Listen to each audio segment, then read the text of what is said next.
Rate list आप देख रहे हैं आज जारी हुई है, ये रेट लिस्ट मुझे वहीं से पता चली थी कि कैसे रेट तय होता है, किस तरह से इसको एग्जीक्यूट किया जाता है, कैसे फंडिंग आती है, हवाला के जरिए कैसे पैसा आता है। जो चीज़ मैंने एसटीएफ में बताई भी है कि आज भी वो फंडिंग जो धर्मांतरण एटीएस की इतनी बड़ी कार्रवाई अभी नहीं हुई जितनी होनी चाहिए।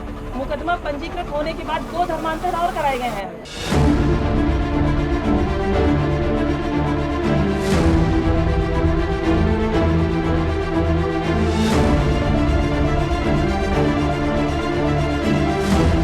जलालुद्दीन उर्फ झांगुर बाबा और उसके नेटवर्क को लेकर हर रोज नए नए खुलासे हो रहे हैं। एक एक कर पीड़ित सामने आ रहे हैं और बाबा को लेकर खुलासे कर रहे हैं। अब एक पीड़ित महिला ने बाबा के हवाला से कनेक्शन और धर्मांतरण के लिए विदेशी फंडिंग के इस्तेमाल की बात कही है।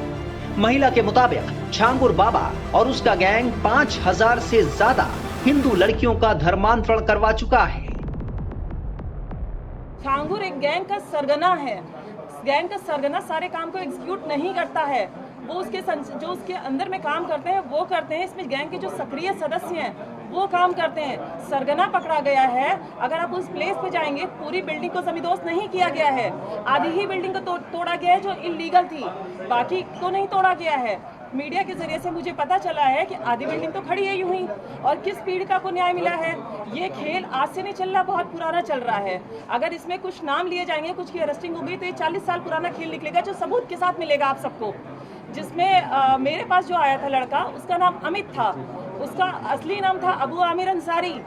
उसने अपने आप को अमित इंट्रोड्यूस किया था और अमित की पूरी फैमिली मुझसे मिली थी। उसकी पूरी फैमिली हिंदू इंट्रोड्यूस करके मिली थी मुझसे। झांगुर पीर बाबा से मेरी वर्ष 2019 में मुलाकात हुई थी चांद औलिया दरगाह में, जहाँ पे मैं गई थी। वहाँ का माहौल ही बड़ा अजीब था। वहाँ सिर्फ महिलाएं थी, उनका ब्रेन वॉश किया जा रहा था, उनको डाइवर्ट किया जा रहा था। क्योंकि मैं इस परिवार के बीच में रही हूँ, तो ये जो रेट लिस्ट आप देख रहे हैं आज जारी हुई है, ये रेट लिस्ट मुझे वहीं से पता चली थी कि कैसे रेट तय होता है, किस तरह से इसको एग्जीक्यूट किया जाता है, कैसे फंडिंग आती है, हवाला के जरिए कैसे पैसा आता है। जो चीज़ मैंने एसटीएफ में बताई भी है कि आज भी वो फंडिंग जो धर्मांतरण एटीएस की इतनी बड़ी कार्रवाई अभी नहीं हुई जितनी होनी चाहिए। मुकदमा पंजीकृत होने के बाद 2 धर्मांतरण और कराए गए हैं, जिसकी जानकारी एटीएस को है ही नहीं। प्रशासन इस लेवल की जांच कर रहा है। आप एफआईआर उठा के देखो, जिसमें 9 नामजद हैं, लेकिन 4 की गिरफ्तारी होती है। एफआईआर कब की है? नवंबर 2024 की। और गिरफ्तारी कब होती है? अप्रैल में। कुछ गिरफ्तारी कब होती है? अभी 5 तारीख को। क्यों सिर्फ 4 लोगों की गिरफ्तारी, 9 नामजद, और उसके अंदर ना जाने कितने नाम। अगर गिरफ्तारी का आंकड़ा निकाला जाएगा ना, तो 40 से 50 ऊपर पहुंचेगा, उससे कम नहीं रहेगा। और झांगुर के द्वारा 5000 से ऊपर लड़कियों का धर्मांतरण कराया जा चुका है। और जिनसे मैं पीड़ित हुई हूँ, उनके फादर अबू हुरैरा अंसारी द्वारा 10 से ऊपर धर्मांतरण हो चुका है। अगर उनको जब तक पकड़ा नहीं जाएगा, ये खुलासे पूरी तरह से नहीं होंगे। ये कार्रवाई जो आप सब झांगुर देख रहे हैं ना, 50% ये कार्रवाई है। कोई अगर उत्तर प्रदेश का अगर मानी योगी जी अगर चला रहे हैं सरकार को, तो योगी जी सारे काम को नहीं करते हैं, उनकी टीमें काम करती हैं। उनकी टीमें किस तरह से काम करती है, ये मैटर करता है। तो इस गैंग का सरगना गिरफ्तार हुआ है, सक्रिय सदस्य तो हुए नहीं है। सक्रिय सदस्य ही तो धमकी दे रहे हैं, वही तो इस कार्य को आज भी कर रहे हैं। उस पर आज खोलेंगे जब उनको पकड़ा जाएगा। तब तक की राज पूरे खुलने वाले नहीं है, क्योंकि झांगुर एक मास्टरमाइंड था। उसने आप देखें तो प्रॉपर्टी उसकी ज्यादातर अपने नाम से नहीं है, दूसरों के नाम से उसने प्रॉपर्टी ली हुई है, दूसरों के नाम से वो खेल खेल रहा है। कोई भी सरगना अपने नाम से खेल नहीं खेलता है। फंडिंग हुई है, रेट तय किया गया है। फंडिंग का पैसा किसी पीड़िता को नहीं मिला, किसी से भी आप पूछ लीजिए। ये जो अमाउंट आता है हवाला के जरिए से आता है, ट्रांजैक्शन हुए नेपाल के जरिए से आता है। नेपाल का बहुत बड़ा इसमें सहयोग रहता है, वहाँ से आने जाने का, पैसा लाने का। हवाला के जरिए से लखनऊ के अंदर मैंने जगह बताई है एसटीएफ को, किस जगह से पैसा आता है, कहाँ से लिया जाता है, कैसे ट्रांजैक्शन किया जाता है, कैसे डिस्ट्रीब्यूट किया जाता है। मैंने पूरी डिटेल उनको दी हुई है। और पैसा किसी पीड़िता को नहीं मिलता है, पैसा इनको मिलता है। जो गैंग का सरगना है वहाँ से डिस्ट्रीब्यूट होता है उनके पास। जो लड़के लड़कियां मुस्लिम है जो इनके धर्मांतरण के काम को करते हैं, उनको पैसा दिया जाता है। किसी को पैसा नहीं मिलता है, किसी पीड़िता को पैसा नहीं मिलता है। अब आपको कोई और सवाल है तो पूछ सकते हैं। आपने एक और पीड़ित क्यों बचे हैं? एक और पीड़ित बचे हैं, एक और पीड़ित बचे हैं, लास्ट बचे हैं भाई, लास्ट बचे हैं। प्रधान देश में कुछ पीड़ित भी है। नहीं बोलिए अपनी बातें रखिए। मैं कहना चाहती हूँ सबसे ज्यादा जो हमें जरूरत है सुरक्षा की जरूरत है, आर्थिक सामाजिक सुरक्षा की जरूरत है। अगर हमें ही कुछ करा दिया जाएगा तो ये बताइए, आज जो हम यहाँ पे बैठे हैं, जो आप लोग यहाँ पे आए हैं, कौन इनको लेकर आएगा? हमें ये बताइए, कोई लेकर आएगा क्या? किसी को, कोई किसी को नहीं लेकर आएगा। अगर कोई आवाज उठा रहा है, विश्व हिंदू रक्षा परिषद द्वारा आप सबको बुलाया गया, वो सहयोग कर रहे हैं, वो आवाज उठा रहे हैं, तो आप हमारी सुरक्षा को ध्यान में रखिए। और हम मुख्यमंत्री से बहुत जल्द मिलने वाले हैं, उनसे मुलाकात करेंगे, मुख्यमंत्री से मिलकर पूरा प्रकरण बताएंगे, क्योंकि प्रमुख सचिव से मैं मिल चुकी हूँ। इससे पहले छांगुर बाबा और उसके नेटवर्क को लेकर एक और महिला ने सनसनीखेज खुलासे किए थे। पूरी कहानी क्या है, कैसे वसीम आपके संपर्क में आया, और जब संपर्क में आया तो क्या नाम बताया, और छांगुर बाबा का आपकी पूरी कहानी में कितनी बड़ी भूमिका रही, कैसे उन्होंने धर्म परिवर्तन कराने के लिए बात की आपको? सबसे पहले नवभारत चैनल का मैं तहे दिल से धन्यवाद करना चाहूंगी सर, और साथ ही साथ मैं उस इंसान का भी तहे दिल से धन्यवाद करना चाहूंगी जिसके वजह से मैं जिंदा हूं और आज मैं कैमरे के सामने बैठी हूं, जो मुझे लाखों लोग, करोड़ों लोग देखेंगे। उस इंसान का नाम है अतुल शर्मा, भारतीय मानव अधिकार सेवा संगठन के राष्ट्रीय अध्यक्ष है। उन्होंने मुझे बचाया है और मुझे जिंदा रखा है आज तक। सर, मैं कर्नाटका बेंगलोर की रहने वाली हूँ और मेरा काम है ब्यूटिशियन का। मैं प्रोफेशनल ब्यूटिशियन हूँ। और मेरी मुलाकात एक फर्जी आईडी पे इंस्टाग्राम के माध्यम से राजू राठौर की आईडी से हुई थी, जो इस्लाम धर्म उन्होंने छुपाते हुए एक इंस्टाग्राम की आईडी बना रखी थी राजू राठौर के नाम से। मतलब सनातन धर्म से जुड़ा बताया था। राजीव राठौर लगता है हिंदू नाम है। जी, राजू राठौर का मतलब है, राठौर का मतलब होता है राजपूत, और राजपूत और ब्राह्मण हमारा मेल होता है। जाट, ब्राह्मण, राजपूत, क्षत्रिय जाति है, उसमें कोई वो दिक्कत नहीं है।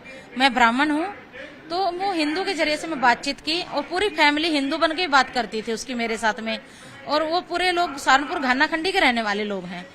तो मुझे 2021 में बोला कि आप सऊदी आ जाओ, आपको यहाँ अच्छी कंपनी में जॉब लगवा दूंगा और यहीं शादी करके सेटल हो जाएंगे। राजीव ने बताया था कि वो सऊदी काम करता है। राजू राठौर ने, राजू ने बताया था कि वो सऊदी काम करता है। जी जी, उसने बताया था मैं सऊदी में काम करता हूँ।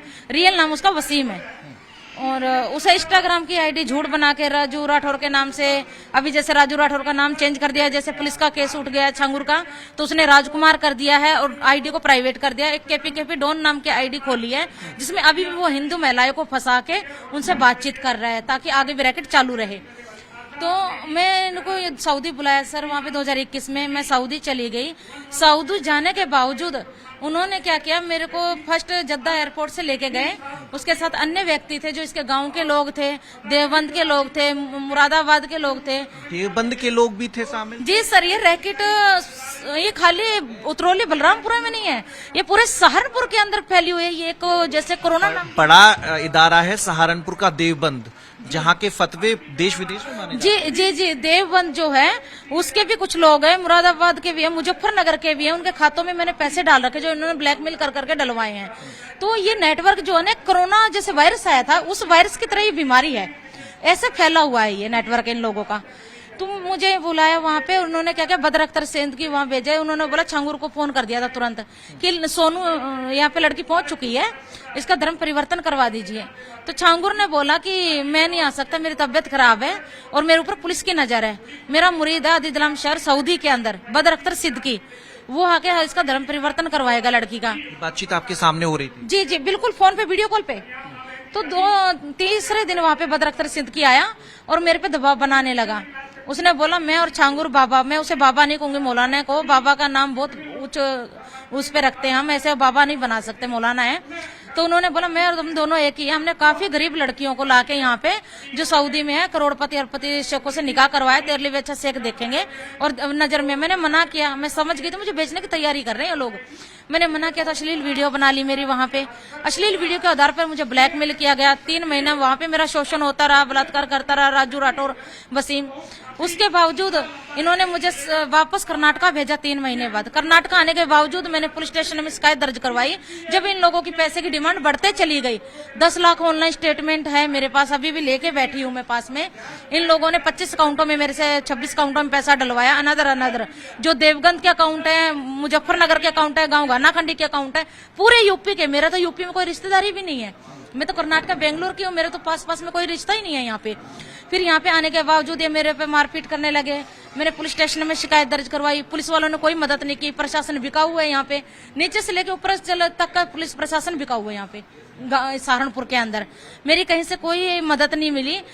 इसके अंदर बावजूद लगातार गौ मांस खाने की जो करते रहे, मारपीट करते रहे, मैंने मना किया। 2024 12 दिसंबर को फिर इन्होंने गौ मांस रखा मेरे आगे और बोले ये खाना पड़ेगा तुझे अब। नहीं तो फिर आप कर्नाटक से जब आपने मुकदमा दर्ज करा दिया तो दोबारा इनके संपर्क में आ गए? मुकदमा नहीं, वहाँ पे एक सूचना दर्ज करवाई थी, तो इनका गांव नहीं पता था ना सर मुझे उस टाइम पे, तो उन्होंने कॉल किया, तो अब इन्होंने इसके बाप ने इन्होंने मुझे यहाँ सहारनपुर बुला लिया था। तो 2024 में मैं सहारनपुर आ गई थी। फिर सहारनपुर आने के बाद इनका वो माइंड वॉश करते रहे, 1 महीना बंधक रखा बना के। मैं मौका पाके 2 जून को भाग गई घर छोड़ के। फिर इन्होंने मुझे मेरी वीडियो फोटो के ऊपर ब्लैकमेल किया। फिर इसका दोस्त है खालिक नाम का, वो मुझे बाइक पे बिठा के इनके घर ले गया।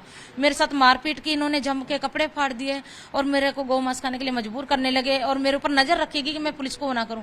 फिर भी मैं नजर बचा बचा के देहात कोतवाली के अंदर आके एप्लीकेशन देती रही, कोई भी एप्लीकेशन पे कार्रवाई नहीं हुई आज तक। उसके बीच 2024 12 दिसंबर को मेरे को धमकी दी कि गौ मांस का। मैंने मना किया तो इन्होंने बोला तेरा असर ऐसा करेंगे अब कि तू जिंदगी में याद रखेगी। 13 दिसंबर 2024 को जो इसका चाचा है फरमान, जो छांगुर का गुर्गा है, वो ये छांगुर के कहने से काम करते, जो भी करते हैं उनके हुक्म फोटो दिखा पाए तो दिखा जी। फोटो है, ये उसका चाचा है, इसका नाम भाई जरा इसे जूम कर दे जी। ये इसका चाचा है फरमान सोकात, इसके बाप का नाम, गाँव घाना खंडी से।